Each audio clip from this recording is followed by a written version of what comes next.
Okay, everyone.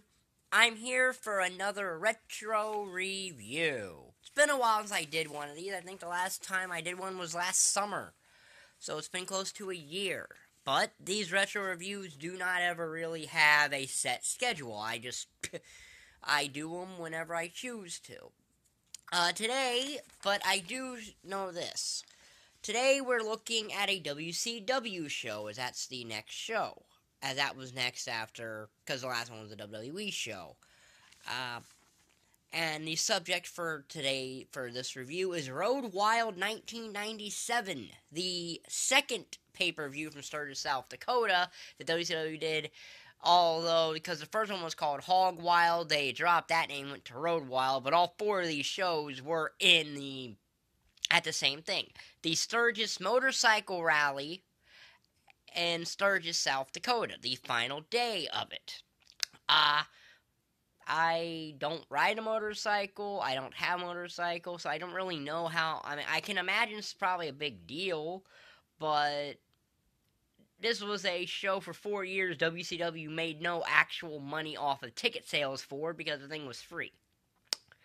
So, this is an outside, this is not in an arena, it's just around there. So, the venue will just be listed for the description as Sturgis Motorcycle Rally.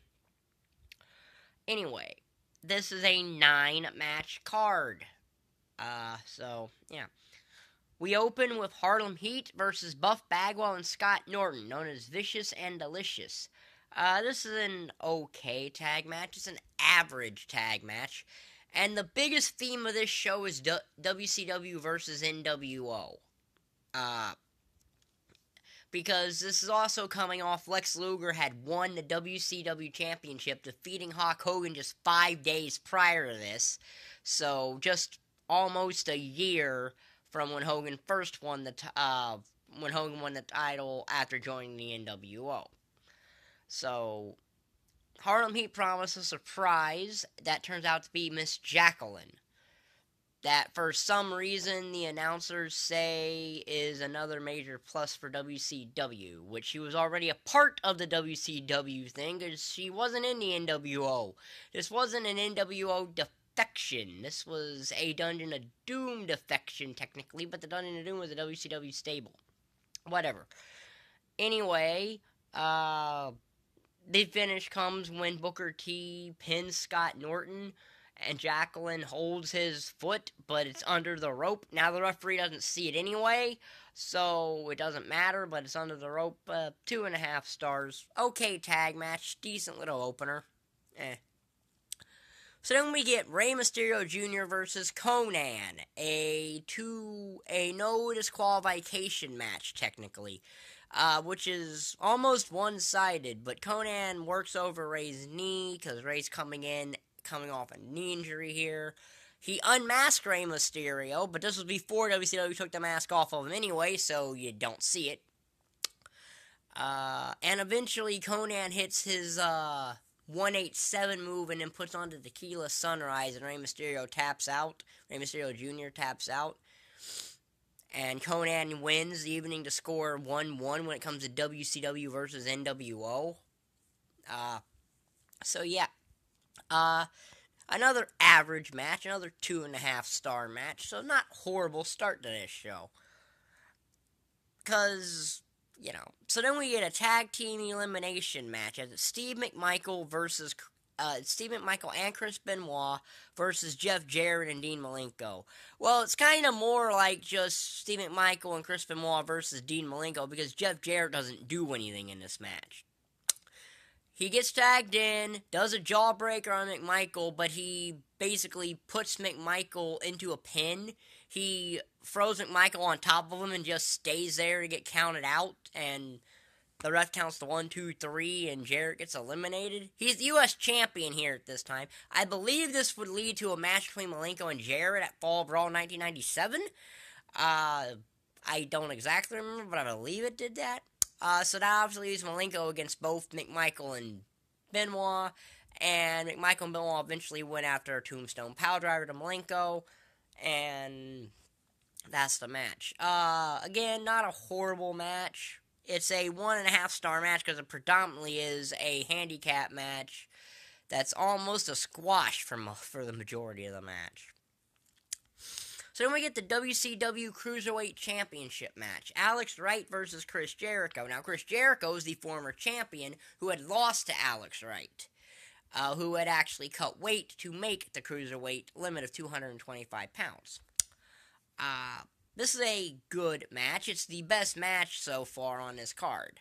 It was the best match on this card so far. Alex Wright eventually wins after rolling through and rolling up Jericho and hooking the tights and retains the Cruiserweight title. I believe Alex Wright would face Eddie Guerrero or something at Fall Brawl 97. Again, I could be wrong. I haven't seen Fall Brawl 97 in a while. But I believe that's what he did. But yeah, 3-star here. 3-star match. No, okay. So then we have Ric Flair versus Syxx in the single biggest highlight of Sean Waltman's entire WCW career, because this is the biggest match he had outside of being in War Games at Fall Brawl 97, which, this is arguably the biggest match he was a part of in that company. Given that, I think by November or something, he was fired via FedEx, because Eric Bischoff loved doing that. But anyway, average match here. Flair basically wins after low-blowing Syxx and putting his feet on the rope that the referee doesn't see. And that puts WCW up 2-1 over the NWO. Fine match, no real problem there.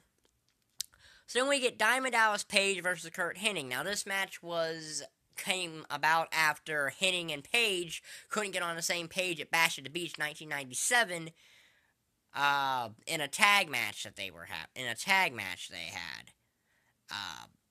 I believe it was against Scott Hall and a member of the NWO. Might have been Scott Hall and Randy Savage, come to think of it. But as I haven't seen Bash at the Beach 97 in a while either, so this is a okay match. It's a 2.5-star match. Eventually, Page goes into an exposed turnbuckle, and he gets busted open. The announcers don't bring that up. He manages to hit a diamond. Ric Flair gets involved because there's a ref bump. Flair eats a diamond cutter, but it allows Hennig to hit the Henningplex and pin Page and get the win. Hennig would, of course, then go on to be in War Games for 97, in 97, in which, well, I'll get to that when I get to that, about what happened there, but that's when Curt Hennig joined the NWO. 2.5 stars, though. So then we get the Giant versus Macho Man Randy Savage. This is a 1-star match, because it's kind of more like a squash match. Savage gets some offense in, but not a terrible amount. He goes to jump off the top rope with an axe handle, and the Giant catches him in a chokeslam and wins the match, putting WCW up 3-1, which logically means the best the NWO can do is tie, because of the fact that there's 2 matches left. So then we get a WCW Tag Team Championship match. The Outsiders versus the Steiner Brothers in what is actually the best match on this show. It's a 3.5-star tag team match. Scott Steiner plays the face in peril type thing for a long time. Eventually gets the tag to Rick Steiner. They hit the Steiner Bulldog. Scott, who's not the legal man, goes for the cover. And Kevin Nash pulls Nick Patrick out. Nick Patrick then rings the bell. The Steiners, who have Ted DiBiase with him because he had defected on Raw, or Nitro, the past Monday, thinks they won the title, but they don't, because it's a DQ, which WCW technically counts as a win for the NWO, even though it's not. And this is when the NWO, you really started seeing that that's the only people they seem to care about in WCW. Because, remember, the NWO never got comeuppance, as the main event will show you, when I talk about that. So yeah, this was a very good tag match.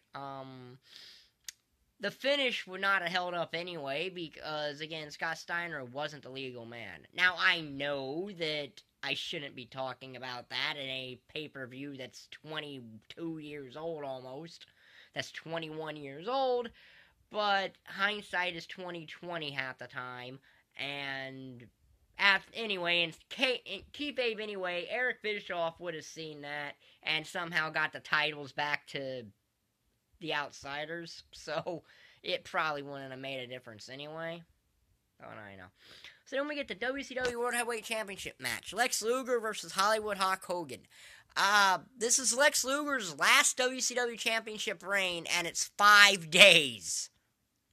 Spoiler alert to the finish of the match, but this is actually not that bad of a match. It's a 3-star match. Luger fights off the NWO like he did the Monday prior when he won the world title. But Sting hits Lex Luger with a baseball bat, and then Hogan hits the leg drop and wins the match and wins the title back. Now, during the entire build-up to Hogan and Sting, the WCW commentary team was the dumbest thing you will ever hear. Okay? At World War III 97, they see a 7-foot-tall Sting, and they think that Sting had helped the NWO win something. And they didn't realize it wasn't Sting that it was Kevin Nash until he took the mask off. See, while the Hogan-Sting build is really good, the commentators were made to look at complete and utter goofballs that can't tell that that's not Sting. How you would ever say Sting managed to grow in almost an entire 2 feet, or like, what is Sting? 6'4", so he would have grown like 6 inches for Kevin Nash or whatever it is. It's just odd when they did that at World War III 97. They do it here. They did it Uncensored 97 until the real Sting showed up. In fact, that's the only time that ever happened, is when the real Sting showed up, was when they realized that it was a fake Sting all along. Or a guy in a Sting mask. That is what it is. This is a 3-star match. It's not at all bad. This whole show isn't bad. You know, the NWO, from 96, 97, and through a good portion of 98, WCW really wasn't horrible. It's not till you get it's not till you really start getting to, after Halloween Havoc 98, that WCW really starts going down the tube. Of course, the next year, we know that the next Road Wild would be the one where Jay Leno main evented. I'll probably get to that, and then I would have talked on this channel about pay-per-views main evented by Zeus and Jay Leno. What a thing to flock to, eventually. That Zeus and Jay Leno have main evented wrestling pay-per-views. So yeah, the total star rating will be in the description of this video. The star ratings for the matches will also, and the grade will be in the description. And the next retro review will be a WWE pay-per-view, unless I choose to look at one of the historical ECW shows, which would be Barely Legal 97 or Guilty as Charged 2001. Those are the first and last ECW pay-per-views. The only 2 pay-per-views I most definitely would ever look at for a retro review, because I'm not a big fan of the original ECW. I have no problem with the style of wrestling of original ECW. I just have a problem with an entire company built around it. But I will look at those 2 because those are historical pay-per-views. And I'll obviously get around to the one-night stands, the 2 one-night stand shows. And I might look at ECW Heatwave 98, since people consider that the best ECW pay-per-view. But this coming up week, of course, is WrestleMania, so I'll have my WrestleMania predictions up before next Saturday. I'll give you my thoughts of the Hall of Fame once we know for sure what the final class is, which I'm guessing will be completed tomorrow. and I'll review the WrestleMania show probably in a couple weeks. So that's the plan for WrestleMania week. There might be a video or two about some extra WrestleMania stuff, but I don't really know. So yeah. If you like, this will be in my Retro Wrestling Review playlist, along with the other 57 I have done. So if you like this video, like button is down there, subscribe button is down there, and thanks for watching. Bye.